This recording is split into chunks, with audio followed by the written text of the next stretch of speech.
All right. Now, jumping to comics. Let's do it. I shared an article with you guys about something that Image Uh-huh. Comics is getting ready to do. And I wanted to get your guys' opinion on it. I'm not a big fan. I'll tell you that right off the bat. Okay. But this is one of those things where it's something they're going to do in order to promote things. And Yes. I don't know. I looked at this in a completely different way. Okay, so this is an article shared from Image Comics.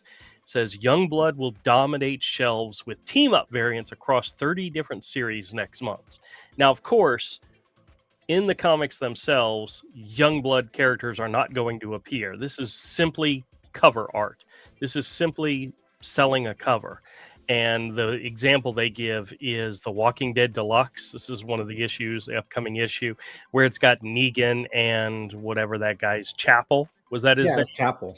Yeah. And I just want to say right now, if I was a small press guy who had my comic being published through Image and it had any type of popularity to where I had regular customers, and then Image came to me and said, hey, we want to do this crossover thing where we want to put Rob Liefeld's Youngblood on your covers. No frickin' way. I don't want... Let's just start off with the idea that Hero and a character from Youngblood, or Crom and a character. No. Because when you look at some of these covers, you're like, why? It's all to sell the covers. It's all to promote Youngblood. And Youngblood, I don't know about you guys, but Youngblood does absolutely nothing for me nowadays. Back in the day, back in the 90s, it was the hottest thing. It was one of the hot things out there. But now, this is the cover gallery of the books that are going to have Youngblood characters on it. This is what I wanted to talk about. Okay. Now, this is obviously David Finch. He's done a lot of the covers. There's multiple covers. It's a cool cover. I mean, yeah. Finch is awesome. He's one of the best, the absolute best. Yeah. This is Assorted Crisis Events. I don't like that. That's not good. That is ugly. Artificial. This is Maria Levette's Artificial. Yeah. Can I also say, because I did look at these covers, what it made, and this is the whole Image line currently, correct? Yes, that is. Can I, before we're going to look at them, I just want to say how I hear on one side that comics have never been better. Not sales, not talking about sales, but just comics have never been better. I have to say, by looking at all of these covers, that the whole line of Image, it sucks, dude. Like this, it's horrible. There are gems. Like 3 pieces. There are gems in the rough. There are gems in the rough. It's not every single thing. And I'll tell you if any of these titles are ones I'm picking up regularly, because I've been picking up a few that have been really good, and I'm still picking them up. Okay. But all right, so you have Artificial. This is, I don't know what this is. I don't think it. Oh, this is what's his name? The guy that did oh geez Louise, I know it's on the tip of my tongue. I know what this is. It just doesn't have the title on it. We'll keep going. Blood and Thunder. This is a Skybound book from Kirkman's studio. Wait, go back. Who did that cover? This one? I don't know. Whoever the artist is for Blood and Thunder. Okay, for a second. Yeah, that's awful. Yeah.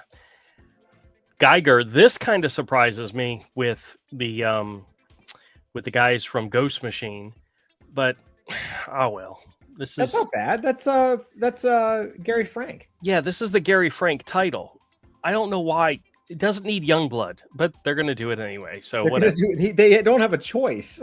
Well, here's Spawn. This is Brett Booth. So Spawn, I can see doing Youngblood. Yeah, sure. Rogue Sun, nothing to do with they're their own universe. Terrible, man. It's not a good cover. Die. This is the one about role-playing gaming.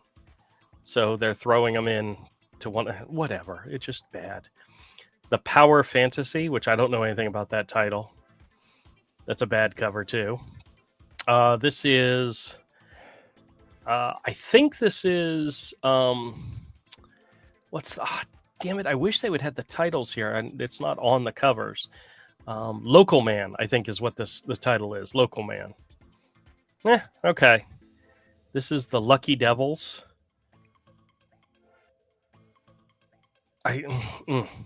No Man's Land. I don't know what that is. I'm not familiar with that one. Lost Fantasy. That's a bad cover. That's not good. Hector Plasm Hunt for Bigfoot. Okay. I know nothing of that one. Capes. That's a comedy one. Maybe That's that right. works. Huh? Lazarus. That's a kind of cool cover, but Ghost Pepper. Ghost Pepper does not need a Youngblood crossover cover. I mean, so do you want to really. explain what Ghost Pepper is, just for anyone that? No, I don't want to explain it. It's okay, more of an anime. It looks so much like an anime book. And it's great. It's a good book. It's a fun book. Yeah. And they're building their audience with it, and then to have to go and throw Shaft in there, just Feral. This is the one with the cats. The zombie apocalypse. This is just. But Andrew, how else are you supposed to get 50 covers? How else are you supposed to get 50 I know, but covers? these guys are well known for doing their horror movie parody covers. Granted, this does look like a horror movie right here, but yeah. I like how Badrock is just like Rob Liefeld's Badrock. Everybody else are cats. Yeah. So sad. I Tyrant. I'm not familiar with this book. I have a couple copies that somebody traded in my store. I don't know anything about it. Yeah. Redcoat. Oh, Brian Hitch. Oh, that looks like a cool cover, bro. That is a cool cover. But yeah, if you know anything about the character, he's like a historical immortal character. Throwing Youngblood behind him is just such a reach. But it does look. The cover does. Look the art's amazing, dude. Brian Hitch is. It is absolutely fantastic. I love that. That Shaft pose right there is probably the best Shaft I've ever seen drawn. Does he have a? Actually, there might actually be a string to this bow. Nope, there isn't. No, I don't think he has a bow. He doesn't have a string, right? Well, Rob Liefeld explained once that there is no string to his bow. It's like magnetized or something at one point. That's why he never draws a string on the bow. Which must be nice. Really dumb. Hyde Street. Hyde Street is the Ivan Reese book. Yeah, that looks cool. Ivan Reese isn't. He may have. Yeah, that's really good. But who did that cover? Can you tell? It might be Ivan Reese. I can't tell. It's got Portella as the artist for this issue. He's only done like maybe half the issue so far, which is kind of sad. An awesome cover though. Because I was buying it for his art, and oh well. Radiant Black. This is another one that's in its own little universe. Yeah. Infernal Girl Red, also part of the Radiant Black world. Yeah. I don't know what this one is. This one looks like they're really, really trying hard to steal like a Art Adams cover pose, but they didn't do a good job of it. Xander Cannon's Sleep. This is, what was her name? Dr. something or other, where she was the speedster of the group. It was like one of the other future incarnations of Youngblood. Nobody would probably recognize her. That's just, look at that. Are you kidding me? I know. That looks like it's just straight off of Tumblr. Can I just tell you that based on current day everything, none of us could get a book published through Image Comics. Doesn't matter how good the art is, we probably could not get a book through. No, none of us could. Well, I did send the first book of Hero to Image to see if they were interested in it, and they turned me down. You should have gotten your better skilled and done this. Yeah, I know. I should be a better artist. Oh well, next time. This hurts me. This one hurts me. Because and I've been published Viking through Image, Moon, and it's not all that great.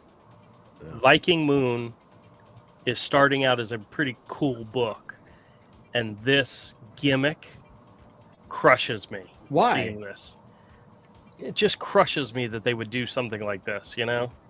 This is Vikings versus werewolves. You don't... I know. Walking Dead Deluxe. It's breaking your immersion. It absolutely is. It absolutely is. But these covers, ugh. All right, what was the one I couldn't name? Kea. It's a one shot by Wes Craig. That was this one. Kea. Which I remember buying the first issue and then I didn't pick up the second issue. I never went back for it, so now here's my question to you, Andrew, as a retailer. Now, granted, I know you don't do like modern, super modern stuff. Yeah. But do you think that that's gonna hit? Do you think that it's gonna like? I actually, when I went to my local store, the regular store, this week, Coliseum of Comics is my store here in town, and I was talking to the guy behind the counter, and you know, they know I have a store at the flea market. They know who I am. I mean, I don't hide that from them.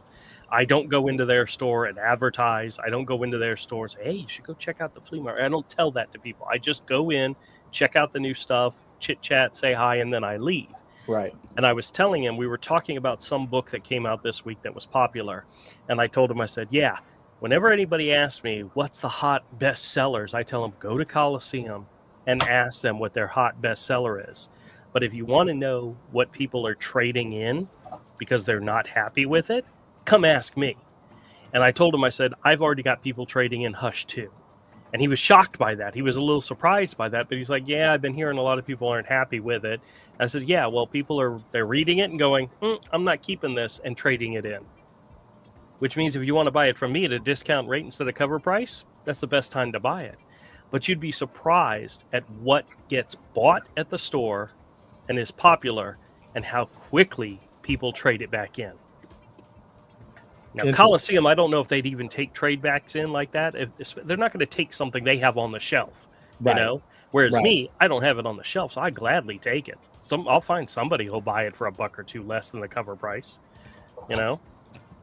But it just goes to show you that no one, I mean, really, like, we've said it a few times, and I'll say it again, like, why not just print the covers and blank pages inside and just sell them as slab books or something?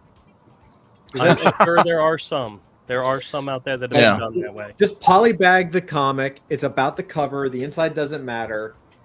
Yeah. Or release a copy of the comic that's all the covers. When you do that many covers. Yeah, that could be the comic. They'd save yourself some money, guys. The story. You don't need the story anymore. Just Hey everybody, and thanks a lot for checking out the video. If you like the content, click the subscribe button and hit the bell for notification. Leave us a comment. Let us know what you think. Thumbs up, thumbs down, either way, and we'll catch you all next time.